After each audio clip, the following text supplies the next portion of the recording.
तो फिल्म की शुरुआत होती है वैलेरी से, जो एक बहुत ही अच्छी मोटिवेशनल स्पीकर है और पूरी ही दुनिया में मशहूर भी है। सबको उसकी बातों से उम्मीद मिलती है, पर वो किस तकलीफ से गुजर रही है कोई नहीं जानता। हर रात उसे डरावने ख्वाब आते हैं, जैसे कोई उसे पानी में खींच रहा हो। उसे इन सब की वजह आज तक समझ नहीं आई। खैर, इसके बाद हमें वैलेरी की फैमिली के बारे में पता चलता है कि उसकी मॉम तो सालों पहले ही मर चुकी हैं। अभी उसके डैड का कुछ पता नहीं और रूबी उसका हस्बैंड है, जो उससे बहुत ज्यादा प्यार करता है। आज उसके लिए उसके गाँव से एक लेटर आया था, जिसे देखते ही उसका मूड काफी ऑफ हो गया, उसकी उदासी बढ़ गई। उसने अपनी दोस्त से मिलने का फैसला किया, पर इससे भी उसके मूड पे कुछ खास फर्क नहीं पड़ा। वो काफी दिन से अपने आप में अजीब तब्दीलियां नोटिस कर रही थी, जैसा कि उसके सर में बहुत ही ज्यादा खारिश रहने लगी थी। इस टाइम वो अपनी खारिश को कम करने वाली मेडिसिन के साथ बर्थ कंट्रोल पिल भी लेती दिखाई देती है। खैर, आज मेडिसिन लेने के बाद भी जब उसकी खारिश कम नहीं हुई तो वो परेशान हो गई और इंटरनेट पर अपनी खारिश के बारे में सर्च करने लगी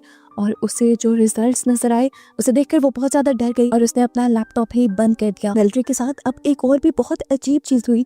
उसके घर में बहुत सारी चूंटियां थी। ये कहाँ से आई थी, कहाँ जा रही थी, वैलेरी को अंदाजा नहीं था। इन चूंटियों का पीछा करते करते वैलेरी को चूंटियों का बना एक पूरा घर अपने घर के अंदर नजर आता है। उसे झाँक कर अंदर देखा तो अंदर बहुत सारी चींटियां थी, जिन्हें देखकर वो डर गई। अगले दिन दिखाया जाता है वैलेरी को अब एक इंटरनेशनल टूर के लिए जाना था, जिसके लिए उसे बर्थ सर्टिफिकेट की जरूरत थी। उसने अपने डॉक्यूमेंट्स में देखा तो उसके पास बर्थ सर्टिफिकेट नहीं था, शायद वो उसकी मॉम के पास था, जिसके लिए वो अपनी आंट के पास गई। असल में उसे अपनी आंट से उस बॉक्स के बारे में पूछना था जो उसकी मॉम उसके लिए छोड़ के गई थी, लेकिन यहाँ पर वो अपनी मॉम की काफी बातें करने लगी, क्योंकि वो अपनी मॉम को बहुत ज्यादा याद करती थी। उसकी आंट ने उसे एक लॉकर का एड्रेस बताया जहाँ पर वो बॉक्स रखा हुआ था। वो जब उस गोदाम में गई तो यहाँ आकर वैलेरी और उसकी आंट ने देखा कि वो बॉक्स यहाँ से गायब था। ये दोनों परेशान हो गई तो वैलेरी की आंटी ने कहा, शायद तुम्हारे डैड यहाँ आए हो और उस बॉक्स को ले गए हो, ये भी तो हो सकता है। अब वैलेरी सब कुछ छोड़ छाड़ कर घर आ जाती है और आज भी घर आने पर उसके सर में इतनी खारिश हो रही थी कि वो पागलों की तरह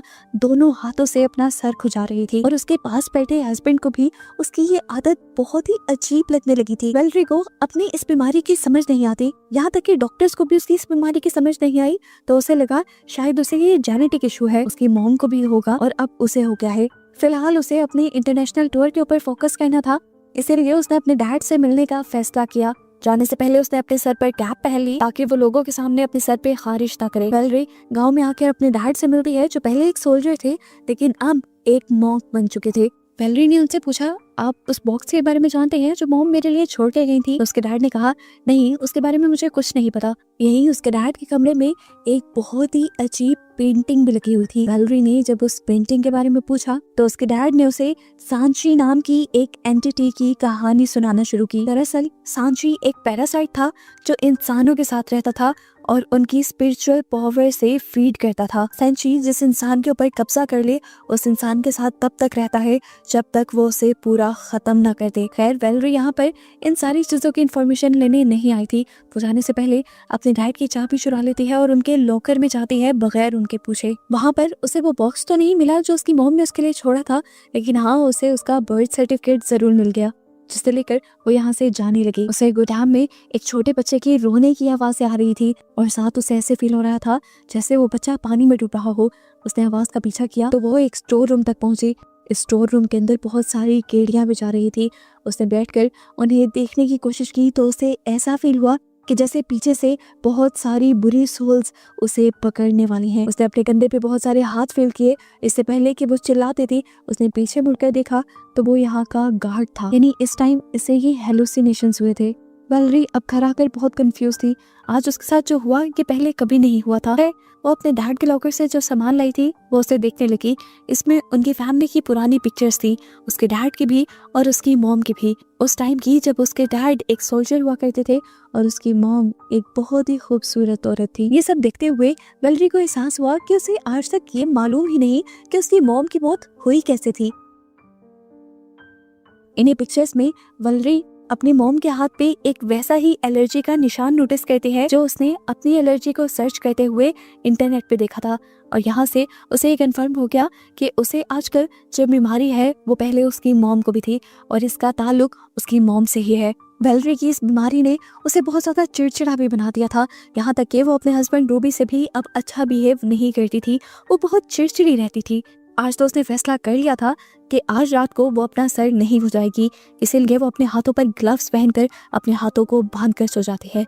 और सुबह उसकी आंख एक बहुत ही बुरे झटके से खुलती है। उसने देखा कि उसके हाथों पर अब ग्लव्स नहीं थे और उसने अपने सर को खुजा खुजा कर अपने स्कैल्प को इतना जख्मी कर लिया था कि उसमें से बहुत ज्यादा खून आ रहा था, जो देखकर वो डर गई। वो अपनी मॉम की इस पिक्चर को लेकर अपनी आंटी के पास जाती है जिसमें उनकी एलर्जी दिखाई गई थी। उसे देखकर आंटी उदास हो जाती है और वेलेरी को बताती है कि तुम्हारी मॉम पर शायद कोई कर्ज था, कोई श्राप था जिसकी वजह से वो मर गई। मैंने उसे बचाने की बहुत कोशिश की पर कोई फायदा नहीं हुआ। वेलेरी ने सवाल किया कि डैड ने इस सब के बारे में क्या किया। उन्होंने उसे डैड के बारे में कुछ नहीं बताया, बस इतना ही कहा कि तुम अपने डैड से दूर रहना। कुछ देर बाद वेलेरी को एक फोटो शूट के लिए जाना था जहाँ पर हैवी लाइट्स के अपने साय के साथ वो देखती है कि उसके साय के साथ कोई और भी खड़ा है, जिसे देखकर वो बुरी तरह डर गई। लेकिन उसने यहाँ पर किसी को भी अपनी फीलिंग एक्सप्रेस होने नहीं दी। वो अब घर आ गई और घर आकर भी वो सर कुचा रही थी। उसने अपने सर में इतनी खारिश की कि खून निकल आया और इस खून को रॉबी ने भी नोटिस कर लिया। उसने यहाँ रॉबिन से झूठ बोल दिया कि नहीं ऐसा कुछ नहीं है। वेलेरी इस चोट को लेकर तो कोई बहाना बना देती है और जैसे ही मेडिसिन वाली दराज खोलती है तो वहाँ पर उसके हस्बैंड को उसकी बर्थ कंट्रोल पिल्स दिख जाती हैं, जिसे देखते ही उसके और रूबी के दरमियान में लड़ाई होना शुरू हो चुकी थी। वेलेरी भी गुस्से में थी, वो अपने आप से जूझ रही थी।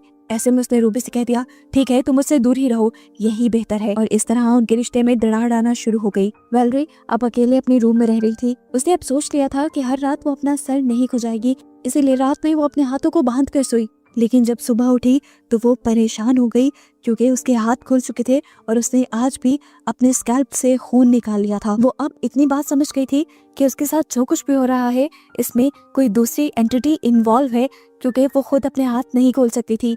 ये कंफर्म था कि रात में किसी और ने उसके हाथ खोले थे। उठते ही वेलेरी दोबारा अपने घर में बहुत सारी चूंटियों को नोटिस करती है। वो परेशान हो जाती है और इन चूंटियों का पीछा करते करते उनके घर तक पहुंचती है। वो देखना चाहती थी आखिर ये चूंटियां करती क्या है, इसीलिए वो अपनी घर की दीवार तोड़ने लग जाती है और तभी उसके घर पर नॉक हो जाता है। बाहर देखने को मिला कि उसके डैड आए हुए थे।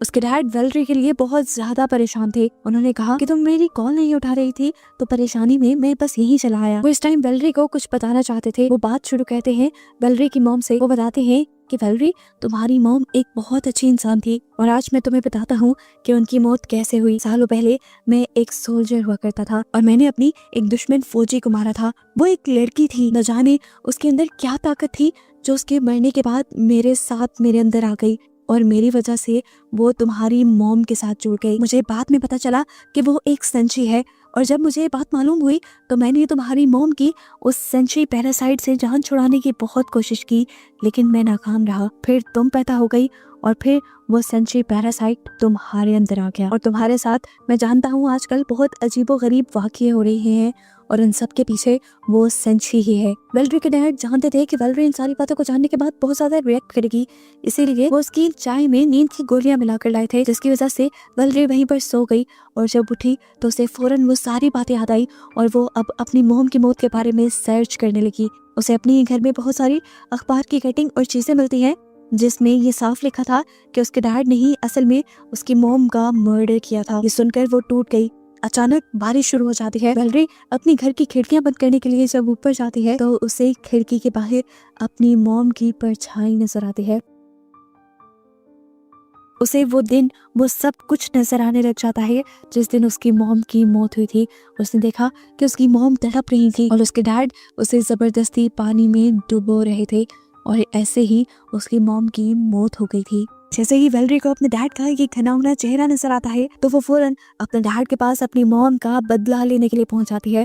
उनके घर जाकर वो एक एक सामान बिखेर देती है और अपने डैड से पूछते हैं आखिर क्यों मारा आपने मेरी मॉम को। उसके डैड कहते हैं मैंने तुम्हारी मॉम को नहीं मारा, मैं तो उन्हें बचा रहा था उस संची से, लेकिन वो संची बहुत ज्यादा स्ट्रॉन्ग था और मैं हारता रहा, तुम्हारी मॉम मर गई उस संची से ही लड़ते लड़ते। लेकिन वेलेरी को अब उनकी बातों पे यकीन नहीं था। उसके डैड ने उसे बताया तुम्हारी मॉम असल में तुम्हें इस संची से बचाना चाहती थी और इसी चक्कर में उन्होंने अपनी जान खुद ही ली थी, लेकिन मरने के बाद भी वो अपने मकसद में नाकाम रही। वो तुम्हें उस संची से नहीं बचा सकी और अब वो संची तुम्हारे साथ है और तुम्हारी जान बचाने के लिए उस संची का खत्म होना बहुत जरूरी है। अब ये बातें वेलेरी को डराने लगी थी। वो अपने डैड को यही छोड़कर वापिस घर चली जाती है। अगले दिन उसका सेमिनार भी था, उसकी लाइफ का सबसे बड़ा सेमिनार, एक इंटरनेशनल टूर।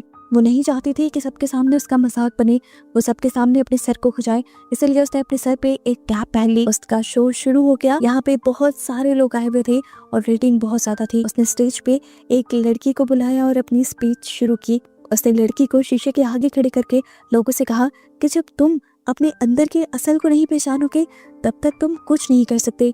ये बातें करते हुए वो ना चाहते हुए भी अपनी कैप के अंदर से अपने बालों को खुजा रही थी। इस टाइम उसे स्पीच करते हुए शीशे में उस औरत की परछाई के साथ अपने पीछे भी खड़ी एक और परछाई दिखाई दी। इस परछाई को देखकर वो डर जाती है क्योंकि उसे पता था कि ये संची ही है। आज उसे देखकर, उसकी सच्चाई जानकर वो बहुत ज्यादा खौफ में आ चुकी थी, यहाँ तक कि वो नीचे गिर गई। वो तड़पने लगी, अपना सर खुजाने लगी और सभी लोग उसकी ये हालत देखकर पागल से हो गए। वेलेरी अब और अपना तमाशा नहीं बनाना चाहती थी, इसीलिए वो स्टेज छोड़कर भाग जाती है और अपनी गाड़ी में जाकर बैठ जाती है। घर आने के बाद भी वो लगातार अपने सर को खुजाती जा रही थी। उसने अपने सर में इतनी खारिश की कि उसके सर में एक सुराख हो गया जिसके अंदर उसने उंगली डाल दी। उसकी उंगली ब्रेन से टच होने की वजह से उसका ब्रेन डैमेज हो गया और उसको सब कुछ समझ आना ही बंद हो गया। वो वहीं पर बेहोश होकर गिर गई। शुक्र था कि घर पे इस टाइम रॉबी था, जिसने उसकी इस खराब हालत को देखते हुए उसे हॉस्पिटल पहुंचा दिया। वक्त पर हॉस्पिटल पहुंचने की वजह से वेलेरी की जान तो बच गई, लेकिन अभी वेलेरी के ऊपर एक बहुत बड़ी मुसीबत थी। वो संची अभी भी वेलेरी के साथ ही था, जिसे हॉस्पिटल के डार्क एनवायरनमेंट में पहली मर्तबा क्लियर दिखाया जाता है। वो इस टाइम वेलेरी के ऊपर चढ़ा हुआ था, उसे तंग कर रहा था, लेकिन इस टाइम वेलेरी उसे डर नहीं रही थी, चिल्ला नहीं रही थी। वो वेलेरी के सर में हाथ मार रहा था जिससे उसके सर में खारिश हो रही थी, लेकिन वेलेरी ने अभी भी अपने सर में खारिश नहीं की क्योंकि अब वो जान गई है सच्चाई।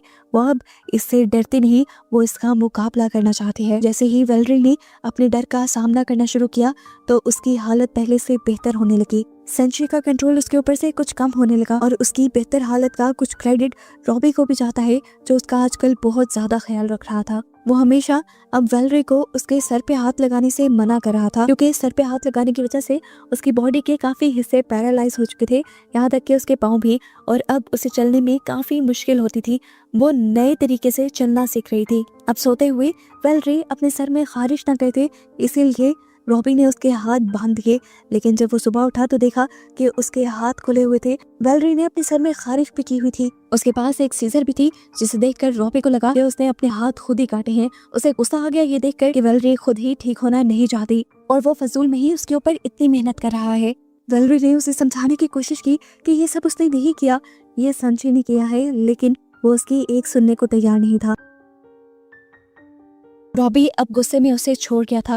वेलेरी बिल्कुल अकेली पड़ चुकी थी, वो हार रही थी, उसे किसी के सहारे की जरूरत थी, इसीलिए वो अपनी ही मोटिवेशनल वीडियोस देखने लग जाती है, जिससे उसे काफी सहारा मिलता है। उसने फैसला कर लिया था कि अब वो उस एंटिटी से यानी संची से खुद लड़ेगी ताकि ये सारे मसले हल हो जाएं। रात में उसने रॉबी को बेहोशी की दवाई देकर सुला दिया और फिर वो अपने एक रूम में आ गई जहाँ पर बहुत सारे मिरर्स थे। यहाँ आते ही वो जोर जोर से चिल्लाने लगी, बताओ तुम कौन हो, मुझसे क्या चाहती हो, मेरे सामने आओ। काफी देर तक उनके सामने कोई नहीं आया, पर कुछ ही देर बाद एक शीशे में से एक डरावना हाथ निकला जिसने पीछे से आकर वेलेरी को पकड़ लिया। यह हाथ असल में संची का ही था, जो एंटिटी अब फाइनली उसके सामने आ चुकी थी। वो सामने आकर अपनी डरावनी आवाज में वेलेरी से कहते हैं कि मैं तुम्हें नहीं छोड़ूंगा। उसने अब वेलेरी को पकड़ लिया था और उसके गर्दन पे चाकू रख दिया था। वेलेरी भी खौफ के मारे डरी और उसने जोर से चीख मारी, जिसकी वजह से यहाँ रॉबी को भी होश आ गया और उसने अपने आप को बेड से बंधा पाया। वो अपने हाथ पाँव को छुड़वाने की कोशिश करता है और वेलेरी को आवाज लगाता है। दूसरी तरफ हमें वेलेरी को दिखाया जाता है जो अब अपने हाथ को काटने की तैयारी कर रही है ताकि वो कभी अपने सर को खुजा ही ना पाए।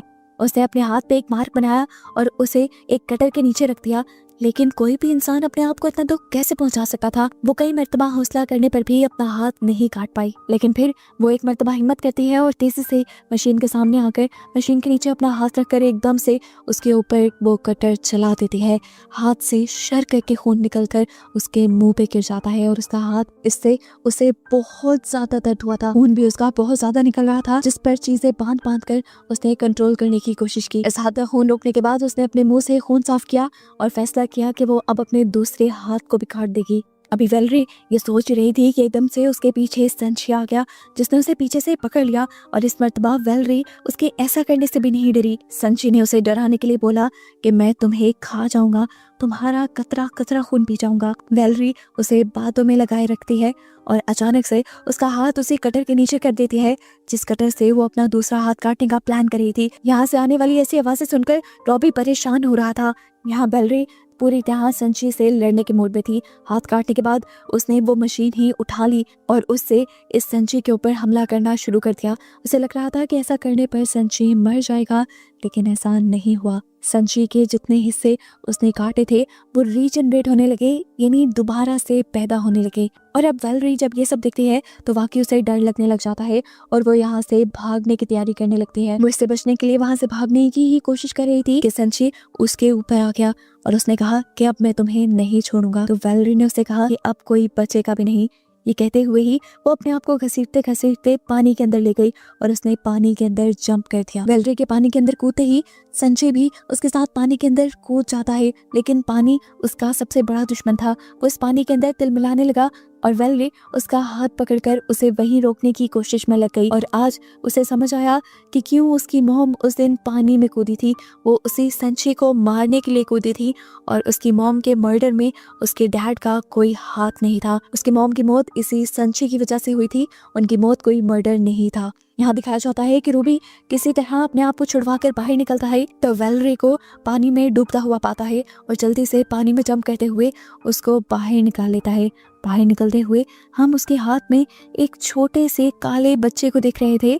ये संची का ही छोटा वेरिएंट था, मतलब कि संची अब कमजोर हो गया था और कुछ ही देर में पानी में रखने पर वो इस पानी में ही हल होकर खत्म हो जाता है। कहानी के पोस्ट क्रेडिट सीन्स में हमें वेलरी को दिखाया जाता है जिसके पास एक बेबी भी था। दिखाया गया कि उसका कटा हाथ जोड़ दिया गया था और वो अपने बेबी के साथ बहुत खुश थी। वो जब अपने बेटे को खिला रही थी तो उस टाइम उसके बेटे के फेस पे एक छोटे से बग को दिखाया जाता है, जो हमारे लिए एक सवाल छोड़ जाता है कि क्या सच में संची खत्म हुआ भी है कि नहीं। और बस इसी के साथ ये मूवी यहीं पर एंड हो जाती है।